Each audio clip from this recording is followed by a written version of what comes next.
ఈ జీవితాన్ని సార్థక చేసుకోవాలంటే తమకు కేటాయించినటువంటి బాధ్యతలను సంపూర్ణంగా వినియోగించినట్టయితే లేదా సంపూర్ణంగా చేసినట్టయితే సద్వినియోగం చేసుకున్నాను.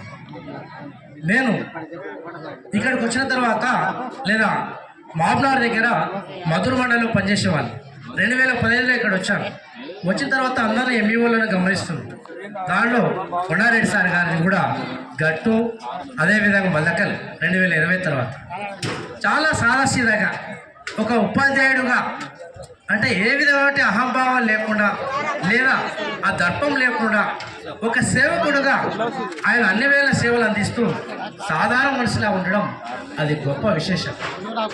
అందరిలో ఒకడు అందరి కోసమే అన్ని వేళ పరితపించే వ్యక్తిగా కొండారెడ్డి సార్ గారి యొక్క సేవలు అద్భుతమైనటువంటి కోరుకుంటూ, నిజంగా ఈరోజు చూస్తుంటే వయసు పెరిగే కొద్దీ వారి యొక్క గమనస్థితి తగ్గాలి.